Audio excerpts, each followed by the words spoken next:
64 years ago this September, Cela fera 64 ans en septembre que je suis rentré de ma mission en Angleterre. 3 jours après mon retour, je suis allé à un bal organisé par l'Université d'Utah avec un ami. Et il m'a parlé d'une belle étudiante de 2e année du nom de Barbara Bowen, que, selon lui, je devais absolument rencontrer. Il lui a demandé de venir et a fait les présentations, puis nous avons commencé à danser. Malheureusement, c'était ce que nous avions l'habitude d'appeler une tag dance, ce qui signifiait que vous pouviez danser avec la jeune fille jusqu'à ce que quelqu'un vous tape sur l'épaule pour que vous lui laissiez la place. Barbara était vive et populaire, je n'ai donc pas pu danser avec elle qu'un peu moins d'1 minute avant qu'un autre jeune homme me tape sur l'épaule. Je ne pouvais tout simplement pas accepter cela. Ayant appris l'importance du suivi pendant ma mission, je me suis procuré son numéro de téléphone et l'ai appelé le lendemain pour lui demander de sortir avec moi. Mais elle était prise par ses études et ses obligations sociales. Heureusement, ma mission m'avait appris à être persévérant, même face au découragement.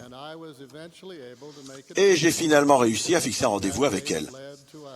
Ce rendez-vous en a amené d'autres. Pendant ces rendez-vous, je suis parvenu tant bien que mal à la convaincre que j'étais le seul ancien missionnaire vrai et vivant, du moins en ce qui la concernait. Maintenant, 64 ans plus tard, 7 enfants, de nombreux petits-enfants et arrière-petits-enfants sont la preuve de la vérité importante que même si votre message est bon, vous n'aurez aucune chance de le faire passer sans un suivi constant et persévérant. C'est sans doute pour cela que j'ai eu clairement l'impression que je devais assurer le suivi aujourd'hui de 2 messages que j'ai donnés au cours de conférences générales passées.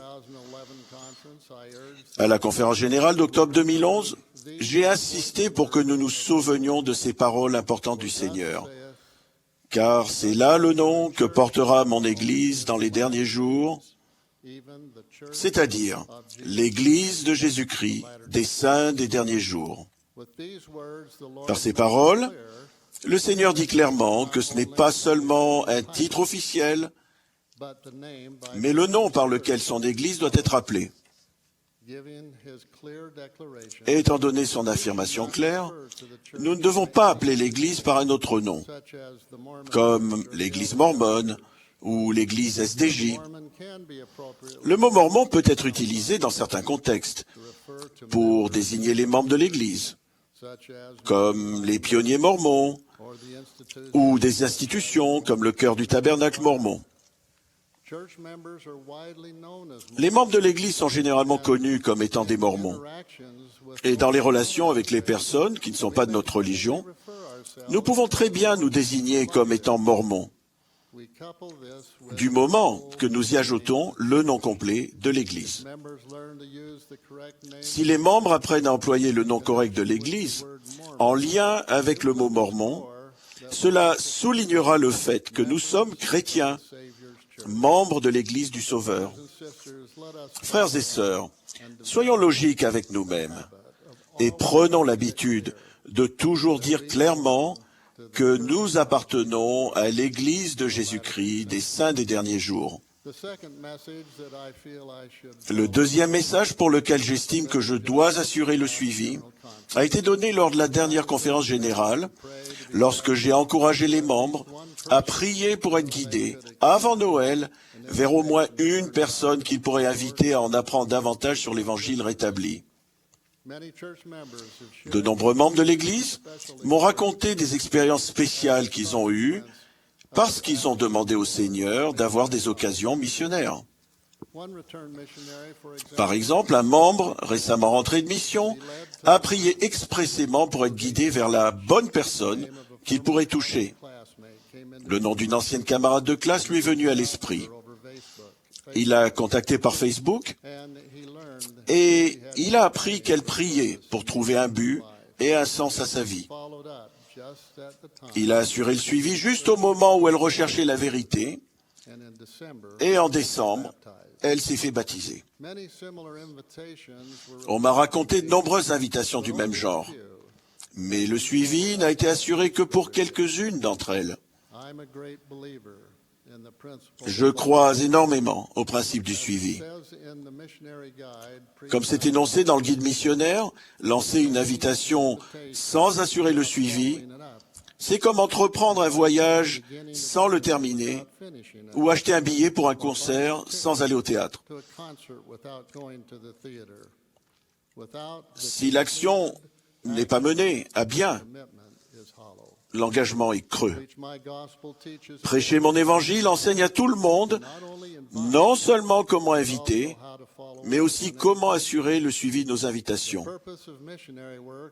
L'objectif de l'œuvre missionnaire est d'inviter les gens à aller au Christ, en les aidant à recevoir l'évangile rétabli par la foi en Jésus-Christ et en son expiation, le repentir, le baptême, la réception du don du Saint-Esprit et la persévérance jusqu'à la fin. Inviter fait certainement partie du processus.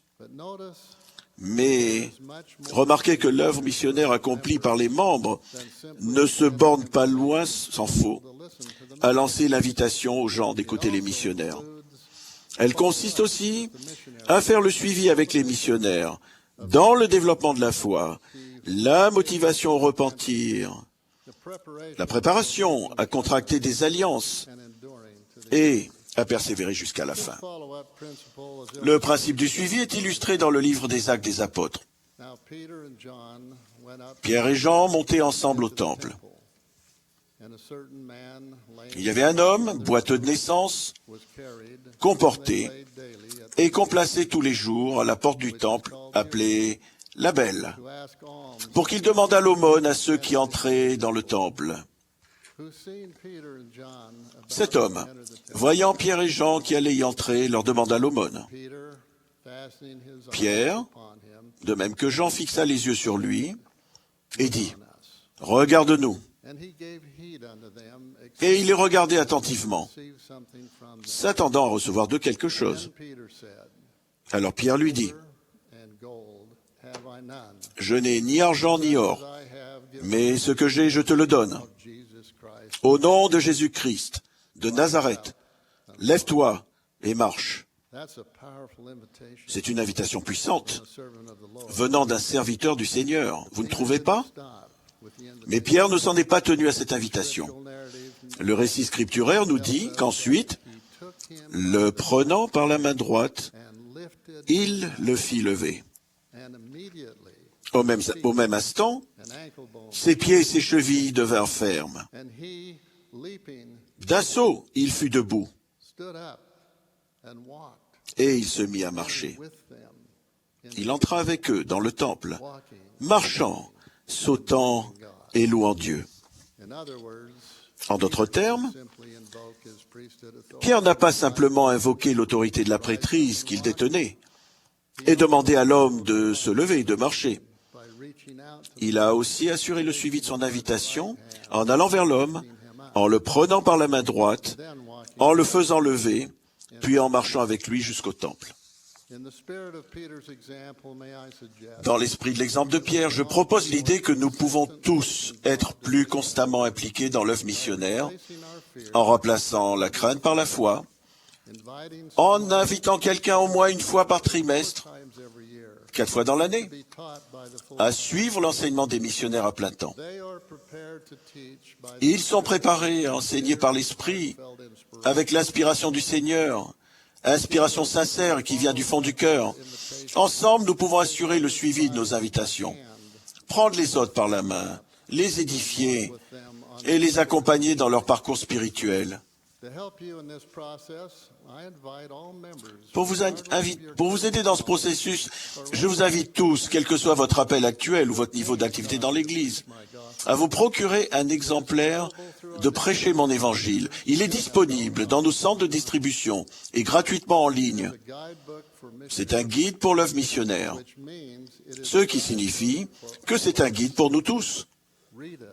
Lisez-le, étudiez-le, puis appliquez ce que vous avez appris, qui vous a aidé à comprendre comment amener des âmes au Christ en invitant et en assurant le suivi.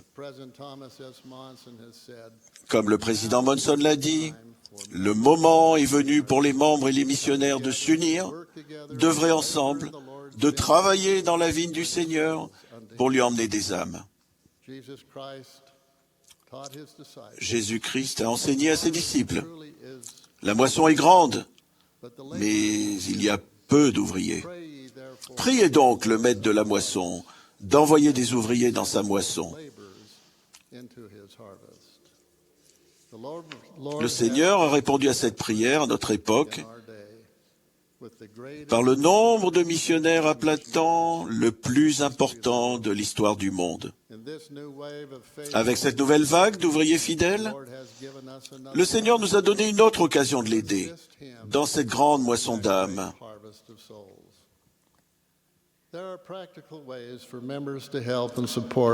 Il y a des moyens pratiques par lesquels les membres peuvent aider et soutenir nos remarquables missionnaires. Par exemple, vous pouvez dire aux missionnaires que vous êtes en train d'étudier, prêcher mon évangile, et leur demander de vous montrer ce qu'ils ont appris dans leur étude. Par ces échanges, une plus grande confiance s'installera très certainement entre les membres et les missionnaires à plein temps, comme l'a commandé le Seigneur. Mais afin que chacun parle au nom de Dieu, le Seigneur, le Sauveur du monde. Et voici, je vous envoie témoigner et avertir le peuple. Et il convient que quiconque a été averti avertisse son prochain. Mes frères et sœurs, pouvez-vous imaginer l'impact que cela ferait si les membres de la famille et les amis mettaient ce qu'ils ont appris en étudiant personnellement, prêcher mon évangile dans leurs lettres et leur courrier électronique aux missionnaires à plein temps? Pouvez-vous vous représenter les bénédictions que recevraient les familles lorsqu'elles sauraient, comprendraient mieux ce que leur fils ou leur fille est en train d'étudier et d'enseigner dans sa mission? Et pouvez-vous même entrevoir le déversement extraordinaire de la grâce expiatoire que nous recevrons individuellement et collectivement, comme le promet le Seigneur à toutes les personnes qui rendent témoignage pendant qu'elles invitent des âmes à aller à lui et ensuite assurent le suivi de ces invitations.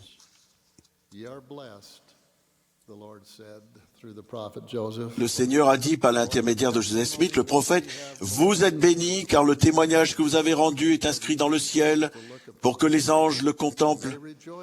Ils se réjouissent à votre sujet, et vos péchés vous sont pardonnés. Car je vous pardonnerai vos péchés avec ce commandement, que vous restiez constants dans vos vues, dans la gravité et l'esprit de prière, à rendre témoignage au monde entier de ces choses qui vous sont communiquées. Si nous assurons le suivi, le Seigneur ne nous abandonnera pas. J'ai vu la joie indicible qu'éprouvent les membres de l'Église du monde entier qui témoignent et invitent et assurent le suivi. Récemment, pendant que j'étais en Argentine, j'ai encouragé les membres à inviter quelqu'un à l'église avant cette conférence générale. Joshua, 8 ans, a écouté et a invité son meilleur ami à venir avec sa famille à une journée porte ouverte de leur paroisse de Buenos Aires. Buenos Aires, je vais vous lire une lettre que j'ai reçue qui explique l'invitation de Joshua et le suivi fidèle qu'il a fait. Toutes les 5 minutes, Joshua courait jusqu'au portail pour voir s'ils arrivaient. Il disait qu'il savait qu'ils allaient venir. La soirée avançait et l'ami de Joshua n'arrivait pas. Mais Joshua n'a pas abandonné. Il allait voir toutes les quelques minutes à l'entrée principale. C'était le moment de ranger. Quand Joshua a commencé à sauter dans tous les sens en s'exclamant « Ils sont là! Ils sont là !» Levant les yeux, j'ai vu toute une famille s'approcher de l'église. Joshua a couru les accueillir et a serré son ami dans ses bras. Ils sont tous entrés et ont semblé beaucoup apprécier la visite guidée. Ils ont pris des brochures et passé beaucoup de temps à se faire de nouveaux amis. C'était magnifique de voir la foi de ce petit garçon et de savoir que les enfants de la primaire peuvent être des missionnaires. Je témoigne que si nous œuvrons ensemble, en recherchant la bonne personne, en l'invitant et en assurant le suivi avec confiance et avec foi, le Sauveur sera satisfait de nous et des centaines de milliers d'enfants de Dieu trouveront un sens à la vie et de la paix en tant que membres de l'Église de Jésus-Christ des saints des derniers jours. Je prie le Seigneur de nous bénir tous dans nos efforts pour atteindre l'œuvre de salut. Au nom de Jésus-Christ. Amen.